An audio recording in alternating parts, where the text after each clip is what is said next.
We dance the city roars. Tune in loud, turn up some more. Cincinnati show, it's time to play. Sports with strawberry ice today. 5:30 sharp, don't be late. TTV, the sports awaits. Strawberry ices on the mic, energy, it's pure delight. Every touchdown, every goal. Feel the pulse, it's in your soul. Cincinnati heartbeats strong. Strawberry ice will lead the throng. Every touchdown, every goal. Feel the pulse, it's in your soul. Cincinnati heartbeats strong. Strawberry ice will lead the throng. Feel the crowd, it's electric now. Shouting loud, they all know how. The CTV got what we crave. Sports with ice, it's waves and waves. Tigers strike and Bengals roar. Every game we want some more. Tune it in and feel the thrill. Strawberry ice, he's giving chills. 5:30 sharp, don't be late. TTV, the sports awaits. Strawberry ice, he's on the mic, energy, it's pure delight.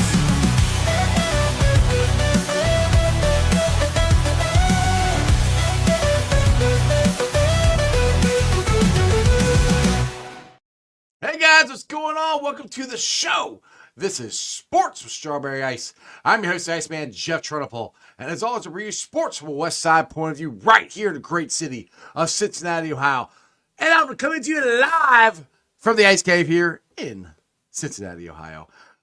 What's up to everybody in the chat? Who we got in there first? Let's see here. We've got, you guys are blowing up already. We got Paul Painter's in there, Carrie's in there, Brad's in there,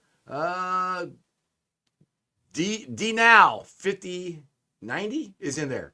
Who's Austin Hayes? He's an outfielder. Tony Blaze is in there and Puck King is in there. What is going on, guys? All right, so let's get to the Bengals news of the day first. Eric All, our tight end from last year, is out for the season. Complications, well, not complications from surgery, but they found, I guess, stuff from his original knee injury that either didn't get fixed right or they thought it'd be complications or something. So they had to go in and do a second procedure. So he is out for the season. So that kind of stinks. We had just into the season and he's already out. Kind of makes me think maybe we should try to address the tight end room a little more than I was thinking. I was hoping Eric All would be ready. We're going to have to definitely sign, I hope, Mike Gesicki, but we'll see. But we are here to talk Reds because the Reds actually, they've been doing stuff all offseason. Is it a huge, big signing? No, but it could be a good one. Austin Hayes to a one-year deal, $5 million. A couple years ago, he was an all-star with the Baltimore Orioles. He split time between the Orioles and the Phillies last year. We'll see what happens. Now, I am no way an expert on this, but I got somebody who is. He's a guy. I keep guys with beards. Yesterday I had Cap on, Bengals captain. Now I got another guy with another great beard. So I'm not sure who's got the better beard game, but I know he knows what the hell he's talking about when it comes to the Cincinnati Reds. He's from Locked On Reds. He's none other than Jeff Carr. What's up, Jeff? I would prefer not to put myself in the same category as Bengals captain when it comes to beards. He can have that. He can have that. He's the king when it comes to that. So, yeah, all right. Good. What's going on, man? Long time. We're getting ready for baseball here. We've got about 2 weeks till pitchers and catchers report. The Reds are we talked, before the show started. I kind of said these are good moves. It kind of feels a lot like they did last year. The difference is this year we have Terry Francona, and I do believe that a good manager, or in his case, a great manager, can win you 10 extra games a year. Now, they got to stay healthy. I do like this move. With this move and Terry Francona, are they a locked-in playoff team? Where are you at on this? I don't know. I was saying before the Austin Hayes move, they're an 82-win team. Right. I could see that stretching to 84 maybe with Austin Hayes in tow, but I think that all of these moves have pointed back to the hiring of Terry Francona. Right. The Reds kind of set this up from the get-go of this is going to be their biggest move. And at the time I said, boy, I hope they got a bigger move in them. I hope that, we see a big time signing, something like that for the offseason to really hang our hats on. There hasn't been that signing, but I think that's because the Reds made Tito the star of the show this offseason. So how does he take not only these new guys, but Ellie, Matt McLean, Noel V. Marte, if he's going to be here, we'll see if he's in Louisville, all those guys, CES, Spencer Steer, how does he elevate them? I think that's where they wanted this to be. But I think that Austin Hayes on the whole, fine, right? Kind of good, kind of okay. Kind of not bad. So is he, do you think he's going to be, I think I saw you on your TikTok, you said this earlier, you think he's going to be more of a platoon guy with I think that's his base, right? Yeah. I think that's where you kind of start. I think that they probably end up trying him as an everyday guy in left field. I think the idea would be Austin Hayes frees you up to move Spencer Steer into the infield a lot more. See him playing third base some, see him playing first base some, maybe spelling whether it's McLean or Gavin Lux at second base some. He has always wanted to be a guy that moves around, but due to the way the roster is constructed, he's had to play a lot of left field recently. And I don't think that's his strongest position as much as he wants to play everywhere. Yeah. I think that he's better on the infield. So I think that the move really is good from the point of view of what it frees up the Reds to do. This also means that Will Benson is almost guaranteed to start the year in AAA. Reese Hines now really becomes a depth guy where you were kind of wondering if Stuart Fairchild isn't healthy enough to go from the beginning of spring training, where does Reese Hines fit into all of this? Now you can kind of see everything fall into a much more easier to stomach domino board, at least for my money, because Austin Hayes does both things pretty well. He's a pretty good hitter and he's a pretty good fielder with some really awesome highlights with his arm. I would say he's got a pretty good arm too, from what I've seen. So, which we haven't had a good outfield arm, and I don't even remember what. I can't even remember. You gotta go back to Jay Bruce. Yeah, probably. Yeah, that was probably the last good outfield arm we had. Now, the way this team is setting up to me, it looks like that Terry's not going to have. I hate to say a set lineup, but set positions. You're going to have guys in different positions every day, every other day. Just the way this whole thing is laying out here. And that's I won't say that's a new way of baseball, but that's the way a lot of teams are playing now, because McLean has even said that he's planning on playing the outfield a lot more this year, which I at first when they first started talking about it, I'm like, well, this was before they went and got they traded India and got who's the guy for the guy Brady Singer. Yeah. So before they got Lux, when they got from the Dodgers, second baseman. Sorry. Before they got him, that I'm like, why do you want to move McLean to the outfield? But now I see what the plan was with these updates with Lux, with Hayes. Does that improve our offense enough? Because I'm still a guy. I believe in CES. I see. Everyone's gonna call me crazy, but I see Big Papi.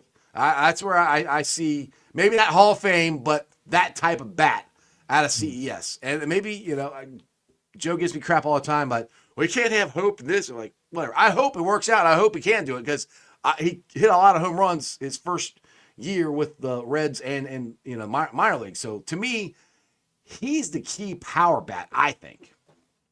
I do think so as well. I think the Reds have almost told us that they believe he can be that guy. All right. Hopefully, he's got a right wrist. It feels like every time we heard David Bell talk about CES's right wrist injury, it was, well, he broke one bone, then he broke another bone, then he tore a ligament. It's like, got to rebuild his wrist apparently.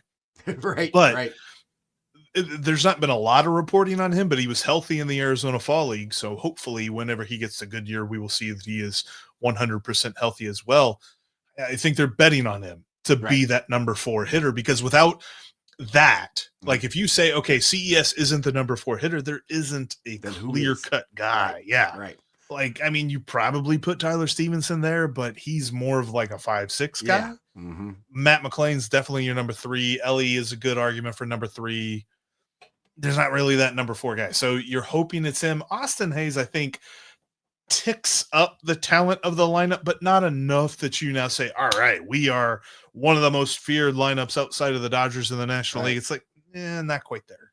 So TJ Friedel is most likely our leadoff hitter. But don't you think that? Okay, so when he's not in there, who leads off? Because McClain would be the one maybe I could think of. I mean, because hopefully, knock on wood, hopefully TJ stays healthy. You know, because he had it in and out. He's never made it a whole season without getting hurt. He just hasn't. Right. It's just the way he plays, his body type, and everything. So that's a concern of who, if he gets hurt or when he gets hurt, who replaces him at the top of the lineup and in center field. There's also, and this is a way outside the box thing, but I think we could see it a couple of times. Jake Fraley is a really good on base guy. Not necessarily in the mold that you would think of like a Captain Chaos of TJ Friedel, but he is fantastic at mitigating strikeouts and taking walks. He's got a really good eye. Mm-hmm. And I think that we'll see the power return for him this year. I don't necessarily know to what extent, but last year it was such a weird year for him. And the fact that he had an under 400 slugging, I don't expect that to happen again. I think he's back up above that line. But I think he could be an interesting candidate. I agree with you. I think Matt McClain is your, like, if you were to make a depth chart of like leadoff hitters, it's TJ Friedel and then Matt McClain. But I think Jake Fraley's got a really good argument to be at least a couple of games this year to be the Reds leadoff hitter. Now, what do you think this does for Marte? I mean, again, he's another guy I still believe in. I think last year was just a screwed up year. I don't think they did him any favors by, when he got back, rushing him up here because he had no spring training or anything. And then I think he's pressing now. I've heard he's not doing so hot in fall ball. So that kind of scares me a little bit. But what's your thoughts on him? Are they going to try to make him a third baseman, or are they going to just see where he's at? And most likely he might start in AAA. I think he's starting in AAA. I don't necessarily believe that they were sold on their situation at third base this offseason. I think they were really considering if they go straight for a third base upgrade, like go trade for a guy, or this move in particular really frees up Spencer Steer to play a lot more at third base. So that kind of helps them out there, and they can have this sort of committee where it's Spencer Steer one day, it's Santiago Espinal one day, maybe Jamer Candelario, but they don't love his defensive profile. He's a better first baseman than he's a third baseman. So much better first baseman than third baseman. So I would think that we see a lot of Steer at third base. I don't think that Noelvi Marte can do anything in spring training to earn an opening day appointment out there. I could be wrong, but I don't know that there's any result on the field that we will see. There could be some stuff behind the scenes that, like, Terry Francona loves his work ethic or something like that, that he earns an opening day roster appointment, but I don't see it. I think that both he and Will Benson are destined to be like the 3-4 hitters in Louisville for at least the first month of the year while the Reds figure out what else they have on the big league roster. Just because, kind of like you said, like, they did him no favors. They brought him up immediately after the suspension. And you could tell, dude was still working through some stuff. I think he was still trying to figure out who he was as a pro ball player. Right. And then the suspension happens, and it's just like, just hit the reset button with him, because then he comes up, he can't hit, he can't field, he can't throw. And it's like, when you can't do any of those things, what are you doing on a big league roster?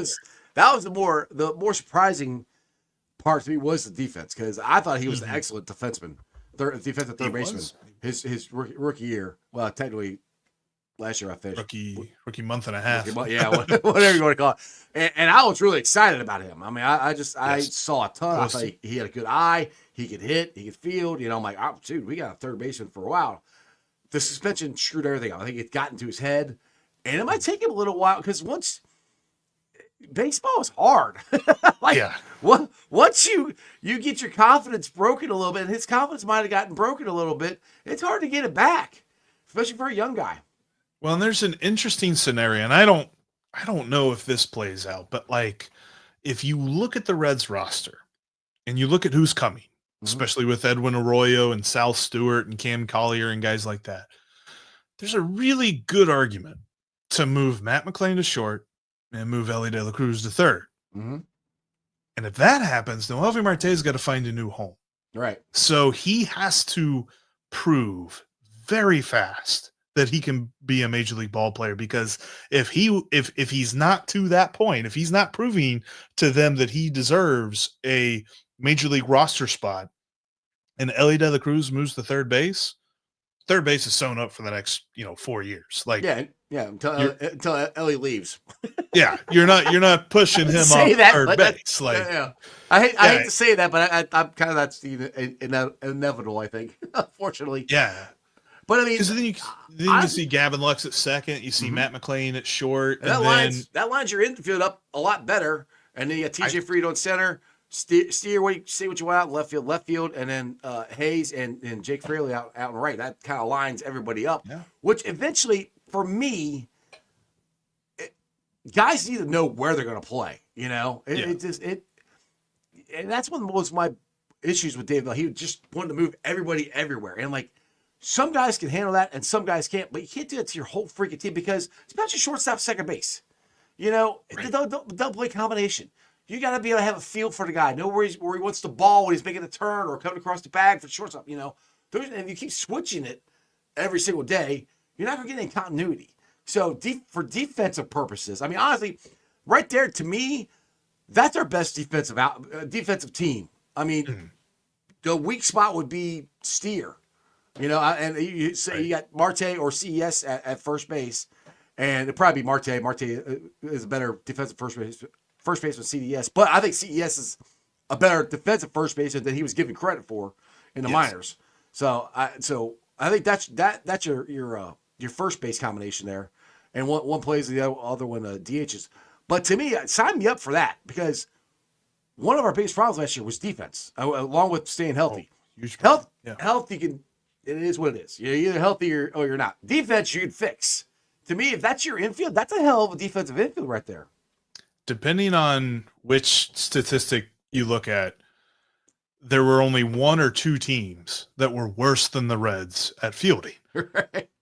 And you can name one of them, because they weren't trying. The White Sox didn't care, man. They were losing everything. Yes, they were. To say that you were better than the White Sox is like, great. So you're better than a JV team? Like, come on. And then so that was defensive run saves, is that the White Sox were the only team worse than the Reds.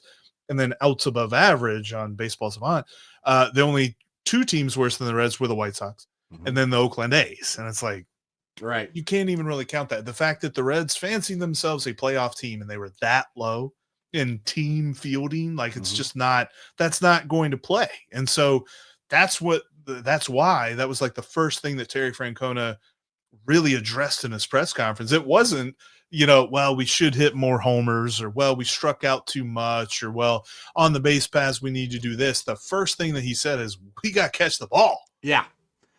And I think third base is actually Ellie's best position, to be honest. I mean, he's got, I can see that. I mean, I think he can develop into a great shortstop.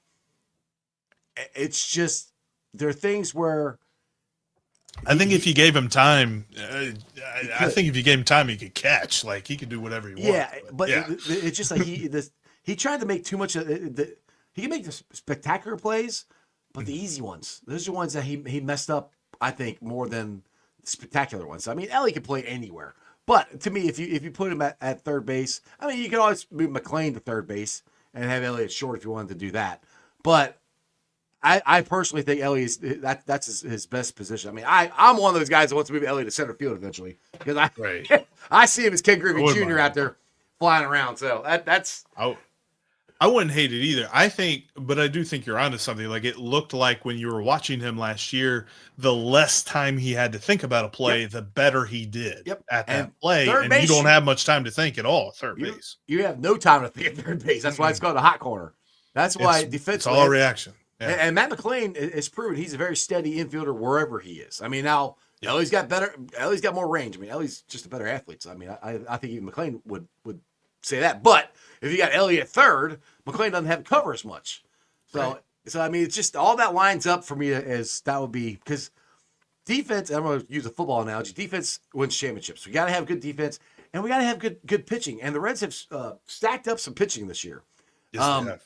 So, and that's why I think if you look back at the teams that Tito had up in Cleveland, they had pitching and pitching and pitching and pitching and more pitching. I mean, there wasn't, yes, they had some good players and some all-star players, but there wasn't any top of the line. There was no Ellie De La Cruz. I'll put it that way. They didn't have a guy like that. That's what gets me excited about this is how much pitching we have gotten. I mean, Graham Ashcraft might be in the bullpen this year. Yeah, and I think that that's going to be the best thing for him, just kind of the way that he's developed so far in his career. We could probably see a renaissance in him when it comes to pitching, but it's just very obvious when he can go 110%, when he can rear back and just throw that cutter, that's when he's at his best. And that's what a relief pitcher can do. And kind of to your point, like talking about what Tito had up in Cleveland, like he had Jose Ramirez, but outside of Jose Ramirez, that lineup was not full of all-stars. Right. That was a really sound fielding team and a lot of pitchers that pitched to that fielding strength. And that's what the Reds have loaded up on. Brady Singer, pitch to contact guy. Nick Martinez, we know, is a pitch to contact guy. We saw him last year. He's back. And they also got just Brian Shaw. Shaw from that Cleveland bullpen that brought him in on a minor league deal. I think he plays a role on this team this year. You're going to see a lot of guys that pitch a lot more to contact than they worry about missing bats. Like Derek Johnson has said in the past that when you can get a guy to swing and miss, that's better than anything else you can do. But I think that Tito's also kind of going to mix that in with, but don't be afraid to get them to put it into play because we got guys behind you that are going to catch that ball. And that's really what the Reds have focused on and prioritized. Like Austin Hayes is a really solid defensive outfielder. I'm looking forward to what he can bring to the table for them defensively as much as I am looking for offensively. And just with the step forward that you're going to see with guys like Ellie and a healthy Matt McLean and what Gavin Lux can bring to the table. He's a solid fielder. I think he's better than Jonathan India was. And even though Jonathan India kind of took a step forward last year, I think Gavin Lux has a higher baseline as a fielder than Jonathan India does. And then first base is going to be improved because you're going to have a healthy CES. Spencer Steer is going to get to play there a little bit more. And hopefully Jeimer Candelario has completely healed up. But if the other guys are doing their thing, Candelario is not going to have to cover that much ground there. And that's the thing. It's like, what do you expect out of Jeimer? Because we didn't get much of anything. I mean, that was our big free agent sign last year, and he tried, but he was hurt most of the year, and he battled through it, and I'll give him credit for that. But we got to get something out of him, and this might be the year, his second year with him being the veteran guy, with India gone. Does he step up as one of the leaders on this team? I think Matt McLean is already, if he's in there, I think he's one of the leaders. But does Jeimer and Stevenson? To me, those could be your three core leaders on this team. I agree, and I think that was part of the reason that they liked Candelario in the first place was that, I mean, he's been around. He's seen some different locker rooms. He's seen success. He's seen failure. He can kind of relate that to guys as the veteran leader, but he dealt with his own issues, especially with injury. But when he was healthy, he wasn't consistent. Right. And that's been his career, is that he is a consistent guy. So I think we see a bounce back. I think if I had to put expectations on it, if he hits like 250, I mean, he hit 20 homers last year. So I'd say 25 homers, and you're probably talking about an OPS around like 780, 790, then we're back to a reasonable spot. I don't know that he lives up to the contract that they gave him, but even just getting closer to it than where he was is going to help this lineup out immensely. They're coming off a year, 2023, they were starting to flirt with like getting close to the modern day franchise record in runs scored. And then they fell off a cliff in 2024. They're going to be better just by getting those guys back healthy. And that's the thing. It's like the year before in 2023, we had consistent ABs where they battled. And it wasn't like we just went up there and swung. Wasn't a lot of swinging and missing, you know. There was a lot of that last year. Well, I know it was injuries, but the guys that weren't injured were doing that. That's where I'm like, what the hell happened?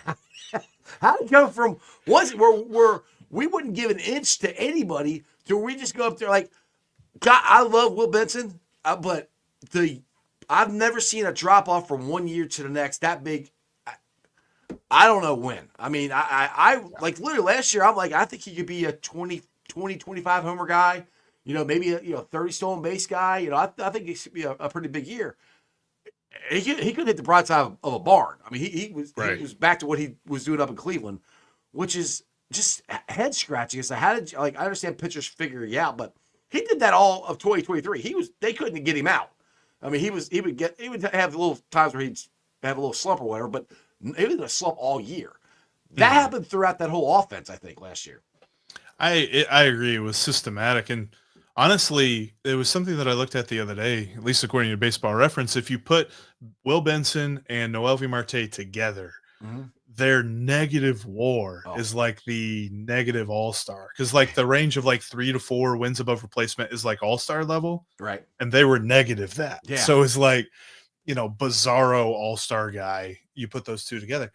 I think that there was a shift. And one of the reasons that the Reds not only let go of David Bell, they let go of their hitting coach staff as well, and brought in a brand new hitting coach staff with Chris Valleca at the head of it, former Red player.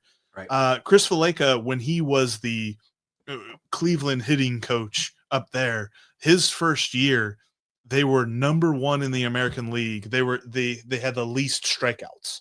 And the year before that, they were okay. They were like 5th or 6th or something like that in the American League, and they jumped up that much. He prioritizes contact, and he prioritizes not swinging at the bad pitches, chasing the pitches that you're never going to be able to hit anyway. So I think he's going to help a lot of guys really take that step forward. And honestly, if you could take Ellie, I mean, I know Ellie led the league in strikeouts, and that's one of everybody's favorite stats to argue about why he's not elite and things like that. All you got to do is take like 30 strikeouts off of that total. And we're talking about a dude who's going to get like 7 WAR. Like, really in the MVP conversation. It's going to be awesome. And that's not out of the realm of possibility. Now, I mean, Ellie's, I'll keep telling everybody this. Ellie's problem is his strike zone is this big. It's huge. Yeah. I mean, what they figured out is they kept throwing him down by his ankles, and he couldn't hit them. And if he laid off of them, they were strikes. I mean, unless they obviously drop below. To me, that was his biggest thing is got to figure out how to lay off of those, or figure out how the hell to hit them. But mostly lay off of them. And that's where I'm hoping Tito can help him take that next step. Because you know me, I wasn't a David Bell fan at all. I wasn't a fan of his at all. I love Tito. I think Tito's going to be amazing. And I think he's going to help these guys get to that next step, get to that championship level. I mean, hell, he's won two World Series and been to another one. So, I mean, he knows what it takes to get there. That's what I'm excited to see with these guys. Because last year, nobody improved. Ellie didn't improve. I mean, Hunter Green did improve. I'll give him that. He did improve. He's like the only one on the team that Jake Fraley went backwards. I thought Jake was dealing with a lot of other stuff. McClain was hurt. That was the thing. Like, nobody improved last year off of, which I wasn't expecting to have career years. You were on my show in 2023. I said, we'll never see this again. All these rookies coming up and taking off like they were. That we'll never see that again. That was a once-in-a-generation thing. Right. But for all of them to just completely drop off the next year or get hurt is hard. Good. I definitely think it was a culture thing, an environment thing. David Bell is, I think, even up until the point that he was fired, I will always say this: David Bell wasn't the problem, but he also wasn't the solution. Yeah. Now, I think this argument with guys that work and they think, well, he had so many injuries. I'm like, I know, but he was the manager there 5 years or longer than that. Yeah. I mean, it's the same thing. It's like he did, and this is where I get arguments with people where people. I know Austin Elmore says this that managers don't help you win games. That's complete bullcrap. I love Austin. That's my dude. But managers definitely help you win games. I mean, I always look at it how and I love Pete Rose, but how the Reds went from Pete Rose to Lou Piniella, and Lou won with Pete's team. Lou, I think, was a better manager than Pete. Sorry, and I love Pete Rose, but his double switching and everything, the way he managed that team, that helped them win that 1990 World Series. I don't know if we won it with Pete. Maybe we do, maybe we don't. We don't know. But that changing of that voice and the way he handled the pitching staff, the way he handled the clubhouse, those all matter. That all matters. I think that in most cases, Austin's right, but I think that's what separates great managers like Terry Francona from managers like David Bell. Like, I think that the majority of managers cannot help a team win a ball game, but that's what separates, even Great the managers, good managers from the great managers. Like, the great managers know how to get that extra step. They make that right decision. They can read a situation perfectly. And even just certain things that Tito has said this offseason have got me fired up, because, like, you remember pretty much every year of David Bell's tenure, whoever started on opening day, they were going 4 innings. That was it. They were getting 4 innings out of them. And that's if they were going crazy and throwing a no-hitter. Maybe got 5. There was something about the way that they exited spring training that it felt like they were still in Goodyear. Once they got back to Great American, they still felt like they needed more time. Tito has said that's not happening. All starting pitchers are going to be stretched out to 100 pitches by the time they leave Goodyear. Right. And that you can extrapolate to position players are going to be ready and all this other stuff too.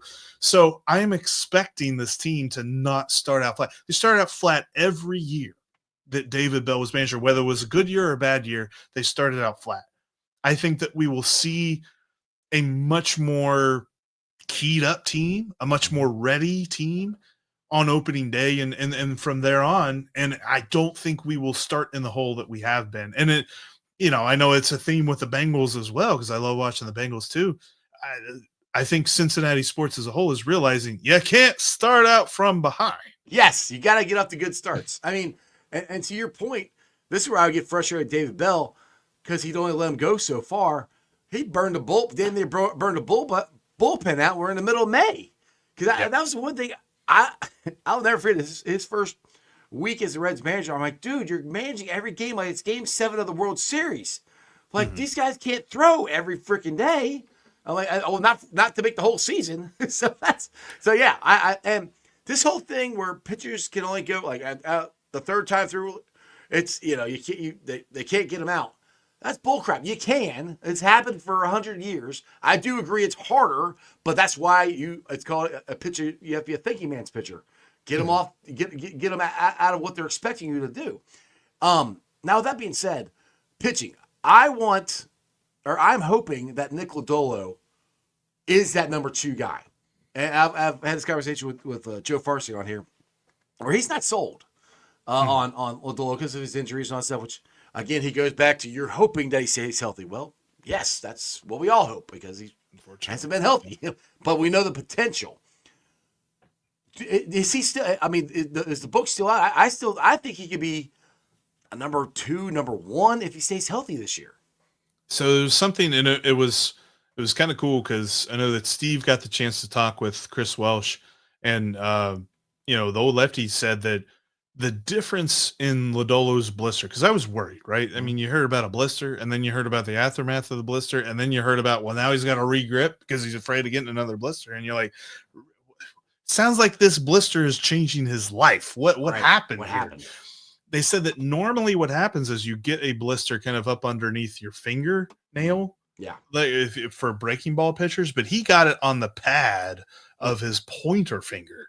Totally different spot. And so, any pitch you grip, you're going to feel that. Yeah. It's going to be rough. So it was a different situation, and it's something that this coming year is going to be completely different. It's going to be healed, ready to go. It's a lot more fluky than we were worried about. So I think that he will be more like what we saw in the first half. And you remember in the first half, at least leading up to June. Yeah, he was great. There was a conversation as to whether Hunter Green was the ace or Nick Lodolo was the ace.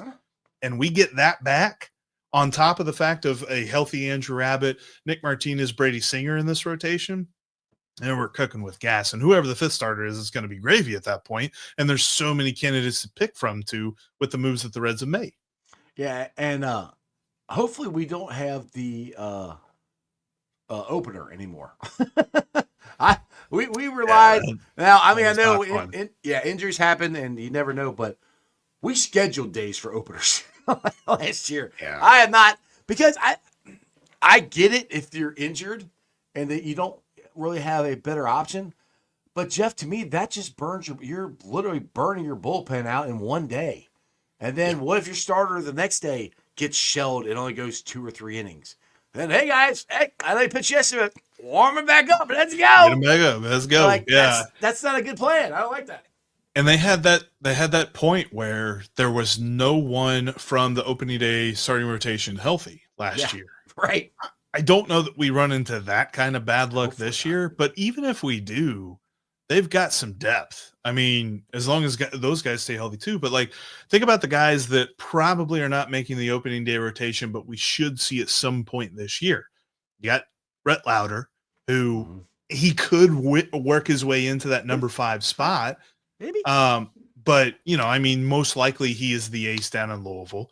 You've got Chase Petty, who is pretty close. He pitched a couple of times in AAA last year.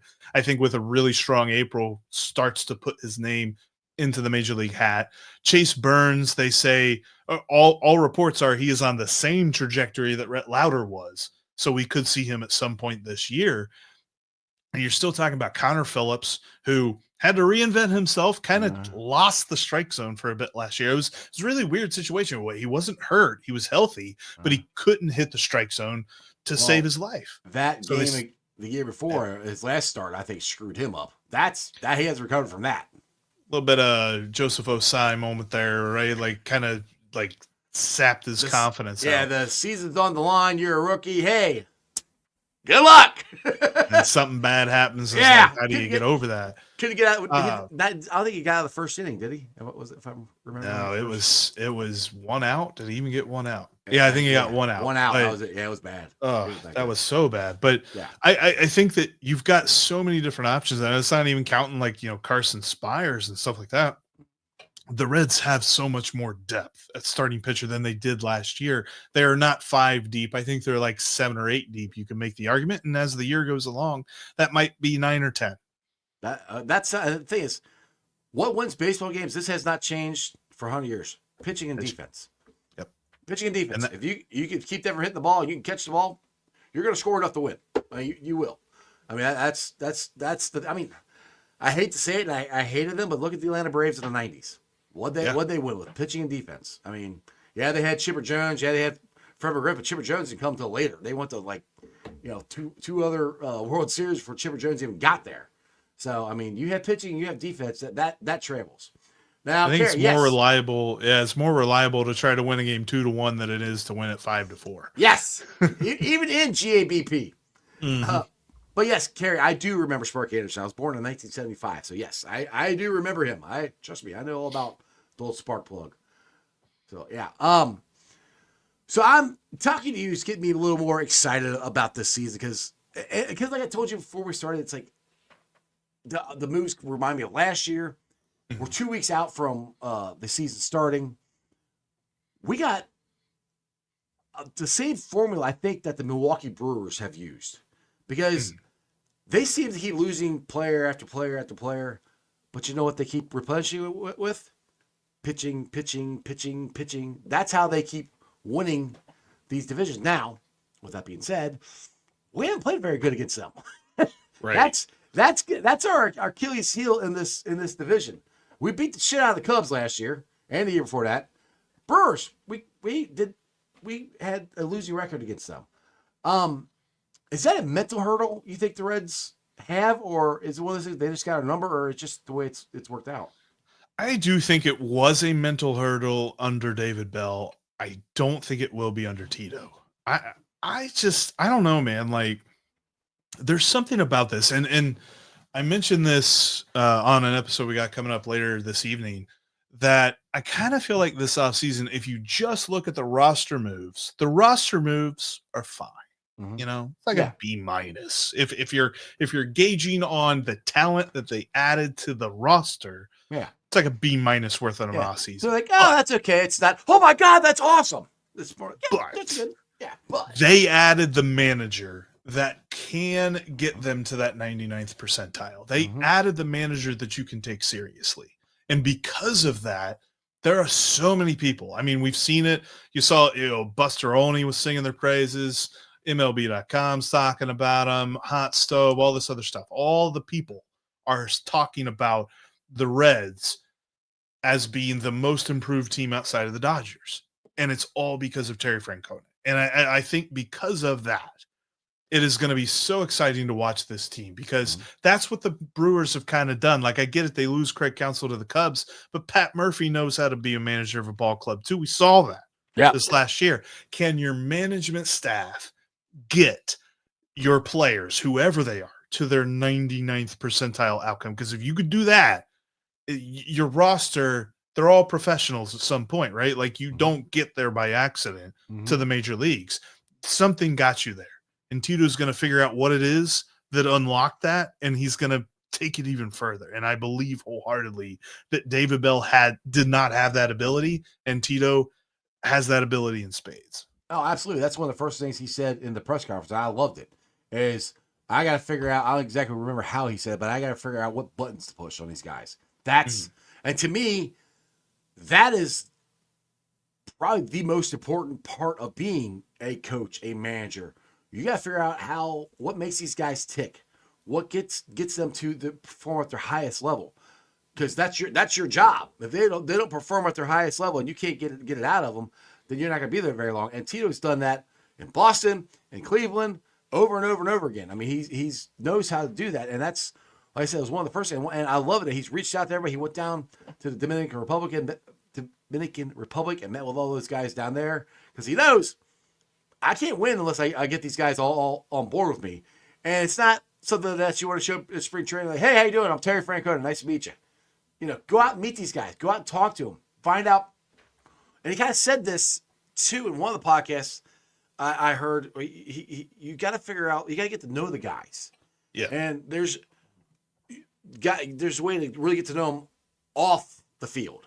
And that's what I think he's done this year. It's really went and visited the guys, talked to different guys, trying to get a mental thing in his head, like, all right, I know how you guys are off the field. Spring training's coming around. We're going to see how you are on the field. And he'll mix stuff up and figure out how to get the most out of this team. And to your point, and to Buster's point, that was the biggest move in the offseason for the Reds, is getting Tito. I still don't know if I agree with Buster as it being the most improved team, because we got to see what the Cubs are going to do. Right. I mean, I like and I'm one of the most optimistic fans there is. I'm here for it. I hope he's right. I mean, I want to be in the playoffs. I'm tired of this. I want to get off to good starts. And it's going to be fun to find out. Now, remember last year we went through a wrench in there is we were there for 2 weeks, 3 weeks, and that's when McLean got hurt? Yeah. That's what, it's like, if we get for the first 2 weeks and nobody's hurt, I'm like, okay, we're doing all right. That's going to be the big thing, right? Like, I think spring training is going to be very interesting to see where the different positions guys play, how things start playing out that way. But honestly, I think the whole time I'm just going to be watching like this, like, nobody get hurt, right? Yeah. Nobody get hurt. And the good thing is, we're not really having guys come in battling for positions. Everybody we thought they all got spots. I mean, they got multiple spots, but they got spots. So that's another thing where we're not going, okay, well, this guy might play. That's what signing of Austin Hayes does. I think it solidifies the entire starting nine. That gives the guys positions at every place, and they're good players, good defensive players, good offensive players. It solidifies this lineup that we haven't had a solid outfield in, like I said, I mean, even when we went on a run with Jay Bruce and Joey Votto, our left fielder was hit or miss. Whoever, we had Johnny Gomes out there and other guys. We're probably going to be solid at all 9 positions and with a backup guy behind that. So if you really start looking at and the pitching, I'm starting to talk myself into getting fired up about this now. And the pitching, I mean, Hunter Green comes in and he adds on the way he did last year. We got a shot at getting another Cy Young Award winner out of him. And Odell's healthy? Good. Yeah, and I was going to say, I want to see him get 30 starts. That's kind of my big goal for Hunter Green this year, because I think that I think that what he did is very sustainable. He didn't get super duper lucky with his statistics. A lot of his stuff was it was like one of those things where the peripherals agreed with what he was putting together. it wasn't smoke and mirrors. So you just get him 30 starts, he's going to be right back in that Cy Young conversation. And honestly, man, like in Austin Hayes to a point, I don't want to like spin it as all sunshine and rainbows. This was the guy that they should have gotten from day one, because he definitely needs to prove that he is 2023 Austin Hayes and not 2024. Yeah. But like the whole thing, if anybody's got questions about Austin Hayes' performance last year, I was reading up on this. It wasn't that he had an injury. It was that he had like a weird thing kidneys, that nobody really deals with. Yeah, it was a kidney infection. Yeah. And it was to the point that in daily life, when he was talking with his friends and family, he was kind of in a fog and he would forget where they were and he would like lose track of the conversation. He wouldn't be able to respond because he just didn't know what to say. Like that's what he was dealing with. And then he went out and he played baseball. It was like, what do you expect from the guy? He's not going to be that good. So I think that there's something to this. And he's passed the physical. He's good to go. He's been cleared. That's not like a problem right now for him. He's healthy, ready to go. So I think that we will see some version of what he was before 2024. And that is really good, because for the 3 seasons leading up to 2024, at least according to Baseball Reference, he had 3 wins above replacement, 2.5, 2.5. Mm-hmm. So that's the kind of guy that really will make this team just that much better and get them that much closer to where they want to go. Exactly. Brad brought this comment up a little while ago. He said, Jeff, he's talking to that Jeff, not this Jeff. Have you heard anything about Votto coming back to the organization? I have not. I don't see it happening this year. If he does, I think he's enjoying himself, doing a lot of fun stuff. I mean, he's all over the globe, jumping out of airplanes, eating Italian food in Italy, like all that kind of stuff. Like he's having a lot of fun being a retired dude right now. So I don't think so. And I haven't heard anything to the effect of him coming back this year. I think if we hear anything, it'll begin like next offseason. Yeah. Well, I mean, all of us would love to have Votto back in the organization somehow. Yeah, I mean, definitely. He's too good of a baseball mind to not have on our team. My mouse, there you go. Mouse doesn't. You ever had that problem where you click and you click and you click? Like, technology, man. Yeah, it's great until it stops working. It's great until it's not. Exactly. All right, Jeff, you've been on for 47 minutes. I appreciate you. I know you guys got a Locked On coming out at 7 o'clock tonight. Anything else you want to plug before I let you go? Just had some good stuff over at CincinnatiRedsTalk.com, writing with James Rapine and Greg Kuffner over there. I'd seen some things that the Reds weren't necessarily sold at third base, and there were some options out there. I think that this kind of alleviates that a little bit. Spencer Steer is going to be able to play a little bit more third base, kind of help that out. So I'm not necessarily sure that the Reds are going to make any sort of move at third base, but yeah, definitely more there in written form over at CincinnatiRedsTalk.com. Check it out. I appreciate you jumping on last minute. I was like, we have Reds dudes. Like, let me call Jeff so we can get him on. So I'm glad you jumped on, man. Appreciate you. Hey, thanks, Jeff. Good to see you, dude. Take it easy. See ya. All right, guys. I hope you enjoyed that as much as I did. Like I said, the more I talk to Jeff, the more I'm starting to get excited. We, as long as we stay healthy, anything can happen. I mean, it's like I said with the Bengals. You just got to get in the tournament. You just got to get in the freaking playoffs and see what the hell happens. With that being said, we have the Bearcats playing tonight at 10 o'clock, 10:30, something like that. To play in Utah. I'm getting very, very concerned. I'm a Wes Miller guy. I like Wes Miller.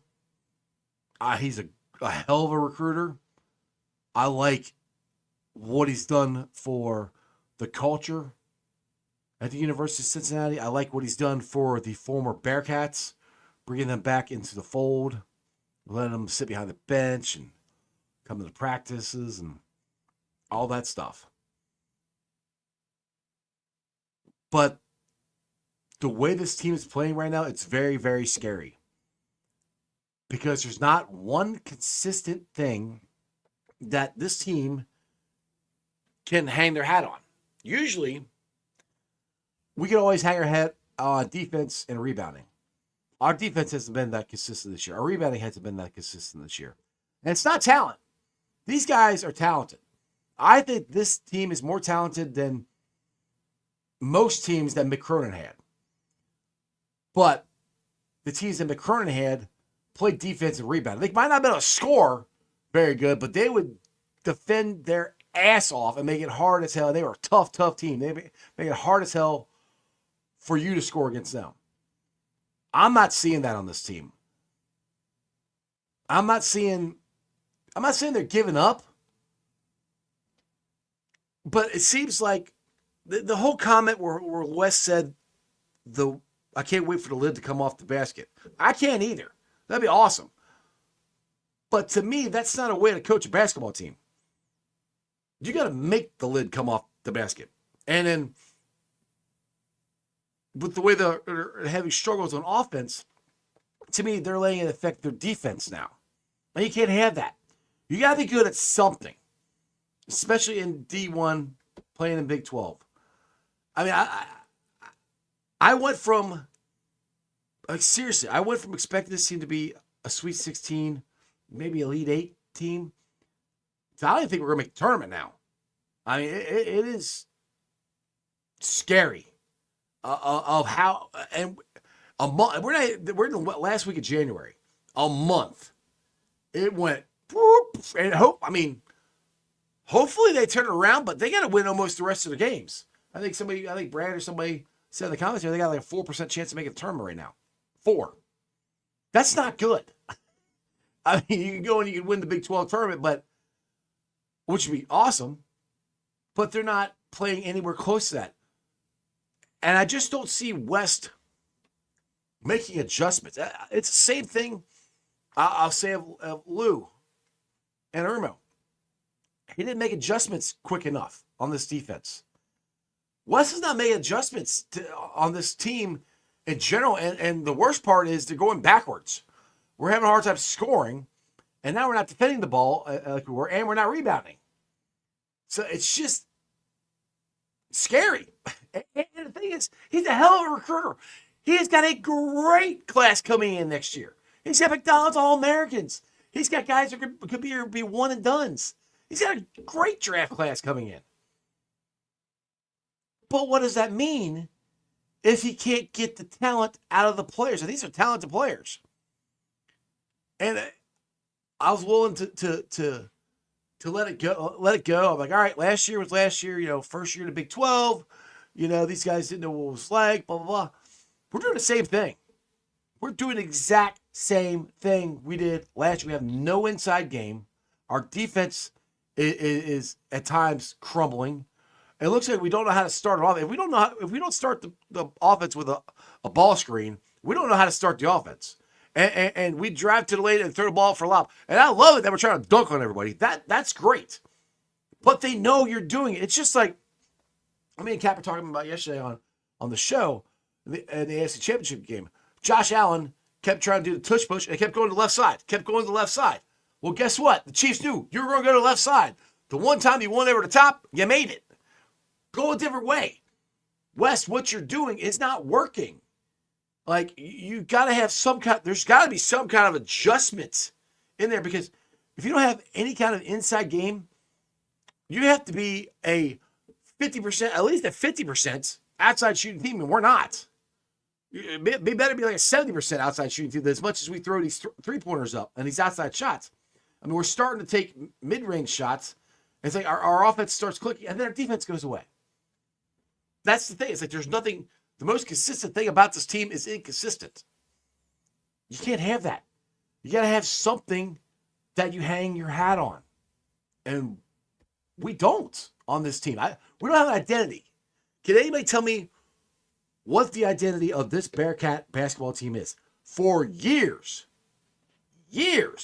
our identity was tough-minded, defense, and rebounding. That was our mindset. Go watch Houston. And I hate watching Houston. I despise Houston. But they're us. That's what the Bearcats used to be. A tough-minded, defensive, tenacity, dirty, get on the floor, go after you no matter what team. I don't see that in this team. I haven't seen it in a while. Maybe mix last year, but it still wasn't like Houston's where they could actually make shots. Mick could never get any consistent offense going. And I don't know what the answer is. And if you let Wes go, most likely the recruits will leave with him. And then we're starting all over again. I don't want that. I really would like Wes to figure this out. But listening to him in the press conferences, it sounds like he thinks he keeps doing the same thing. It's going to work. Guys, eventually it's going to work. Eventually the ball is going to go in. Eventually we're going to. No. You got to make it work. You got to change something. I don't know. That's I don't know. It's very frustrating. They're on tonight at 10 o'clock or 10:30. I would love to get Kevin Johnson on. I've reached out to him. I'll see if I can get him on. Brad, there's no one under the basket to rebound when they're shooting. Yeah, there's no way under there. I mean, except for maybe Aziz, and he's the only one.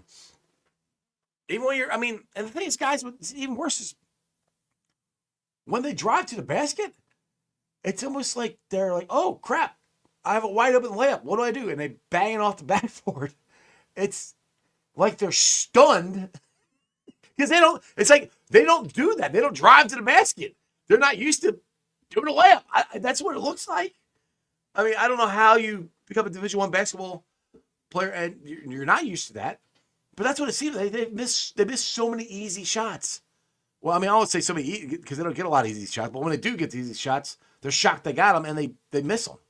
Now, what's just funny is the free throw shooting has gotten better. It has. From the beginning of the year, it's gotten better. It's just there's nothing consistent, and it just scares me because I don't want to start all over again. I really don't want to go because we got some good, really good basketball players. These guys are good. These are top level basketball players. A lot of these guys are going to go play professional somewhere. Maybe some in the NBA, maybe Europe. They're going to be professional basketball players somewhere. We should not be playing like this. Wes has got to figure it out. Rebounding and defense is effort. Effort. Especially rebounding. Ball goes up there, get your ass down the block. Go get the ball. If it's not going in. If it goes in, great. But most of the time here lately, it has going in. It's just, they got to figure it out. And I mean, honestly, it's going to take a miracle for the Bearcats to make the tournament. It will. You got, 3 wins in the Big 12, I think is what it is. It's not good. It's just like and as you guys know, watch this show. I am the most optimistic guy there is, but this ain't good. I've tried to be optimistic. I've tried to see what there is. The only thing is the guys are talented. The guys are more talented than they're showing. Brad and Wes has Roy. Yeah, me and my buddy were talking about this today. Wes has Roy Williams sitting in the crowd at most games. Roy should tell him what he needs. Something. Oh, yeah. We're 3-6 in Big 12. Thanks, Brad. So you got Roy. Yo, hey, what am I doing wrong? And if you look at North Carolina teams, they were inside tough-minded defensive teams. We're not. I know that's what he claims he wants to be, but we're not. So hopefully they figured it out. Like I said, it's on tonight. I will probably be laying in bed listening to it because I have to be working like 3 o'clock in the morning. But thanks for watching, guys. I've been live streaming on ZTV Online, YouTube, X, Facebook, and Twitch. You can follow me on all those along with Instagram, Threads, and TikTok. Shout out to my sponsors of the show. They are, when I get my mouse to work, Priority Lawn and Landscaping. Start to warm up. Grass is going to start growing. You're going to get the leaves cleaned out of your flower beds. You want to get the flower beds mulched, plant some shrubbery, do something, make your lawn look nice. Check out Priority Lawn and Landscaping. Give them a call at 513-430-6114. Also, shout out to Midwest Best Barbecue and Creamery. We're out there at Ward's Corner Avenue exit. I say this every day. Take a dart, throw it at the menu, pick something. Or just take your finger and blindly pick something. You're going to love it. Get you some CTV wings, some Uno wings. They're all delicious. Tell Tim Nicole Ice sent you. Also, show's brought to you by Meyer Windows and Doors. Check them out at www.meyercincinnati.com for all your window and door needs. I got them in my house. I highly recommend you get them in yours. Again, that's Meyer Windows and Doors. Awesome. Westside Peeps, go check out Hail Mary as your ticket to the game. Right there in the heart of Cheviot. Big ass TV screen, beer specials, food trucks, free parking. It's an awesome place right in the heart of Cheviot. And if you're looking for any rental properties or a rental property management company, I highly recommend T Properties. Quality housing for quality people.